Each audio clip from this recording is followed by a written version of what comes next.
When ownership shifts, wealth principles endure. Finance meets gratitude with devotion to Lord Hanuman. Imagine waking up tomorrow to discover that every familiar name in the financial world had changed. New owners, new leaders, new technologies, new rules. Would wealth itself have changed? Or would only its appearance have changed? This question has echoed quietly through every civilization, yet very few people pause long enough to answer it. And perhaps the answer explains why some families create prosperity for generations, while others lose fortunes within a single lifetime. History rarely remembers who merely possessed wealth. It remembers those who understood the invisible laws beneath it. Ownership is visible. Principles are invisible. One changes with signatures, the other survives centuries. If that is true, then the real question is not, who owns today? But what remains true after ownership changes? Hidden inside that question lies one of the greatest financial lessons a person can ever learn. Look closely at nature. A forest never asks which leaf owns the sunlight. Every leaf receives energy only because the roots continue performing their unseen work beneath the soil. Economies behave in remarkably similar ways. Headlines celebrate acquisitions, inheritances, and changing ownership. But beneath every economic transformation, invisible roots continue feeding prosperity. Trust, discipline, knowledge, productivity, and human cooperation. Remove those roots, and ownership becomes little more than temporary decoration. This is why technological revolutions never abolish wealth principles. Intelligent machines may complete complex tasks in seconds. Artificial intelligence may reshape industries. New forms of digital commerce may emerge that previous generations could scarcely imagine. Yet every technological leap quietly asks the same ancient question: does this create genuine value for another human being? Technology changes the speed of opportunity, but character still determines who sustains it. That raises another mystery.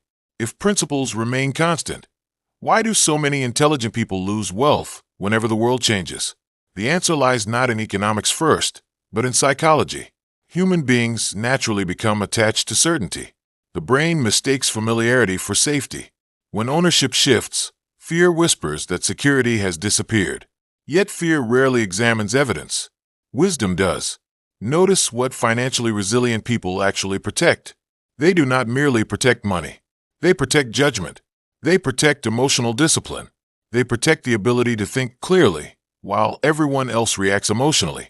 Long before a financial crisis becomes visible on a chart, it usually begins inside the human mind.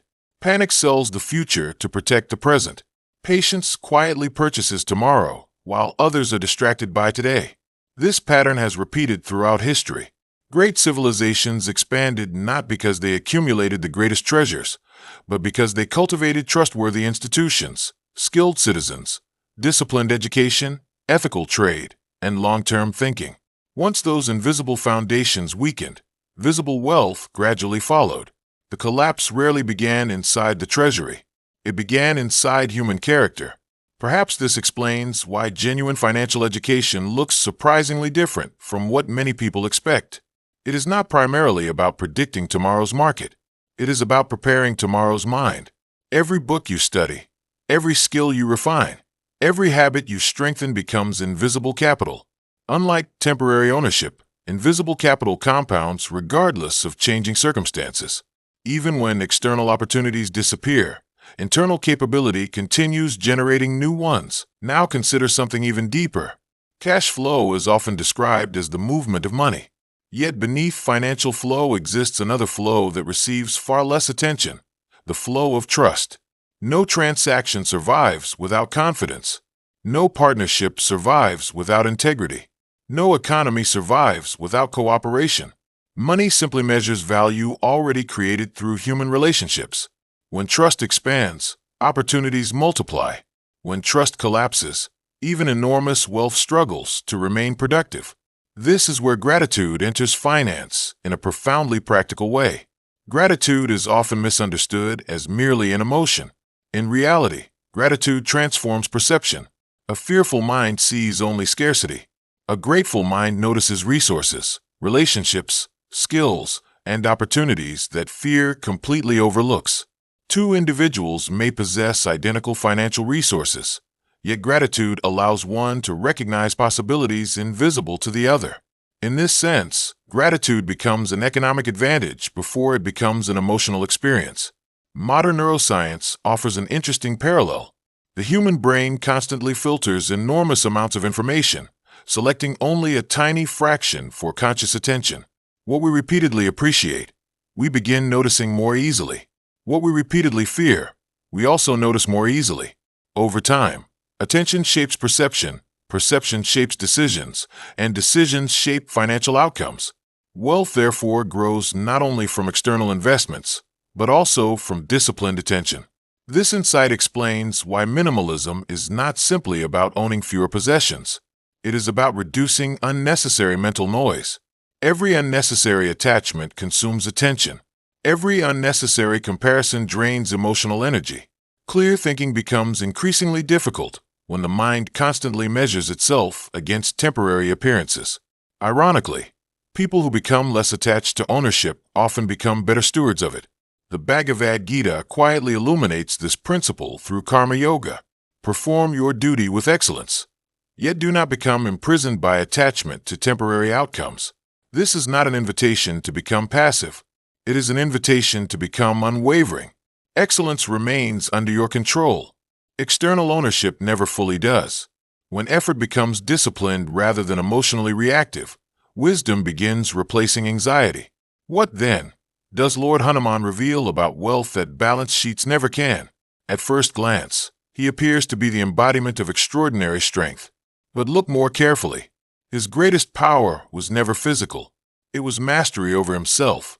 He possessed immense capability, yet never allowed capability to become arrogance. He accomplished miracles, yet never claimed ownership of their glory. His strength flowed through devotion, discipline, humility, courage, and service. That is not only a spiritual lesson, it is one of the deepest financial lessons ever taught. Consider the contrast. Many people seek wealth first, believing character will follow. Lord Hanuman demonstrates the opposite order. Build character first, and you become capable of carrying wealth without being consumed by it. Ownership without character creates pride. Character without ownership creates preparation. When the right opportunity arrives, preparation quietly becomes prosperity. This also explains why some people repeatedly recover from financial setbacks, while others never fully do. They did not merely lose assets, they retained principles. Skills can be applied again. Wisdom can be invested again. Trust can be rebuilt. Discipline can compound again. External ownership may disappear overnight, but internal ownership, ownership of one's habits, values, and clarity, cannot be taken away unless it is willingly abandoned. Think about a river flowing toward the ocean. No single drop remains with the river forever, yet the river never fears becoming empty.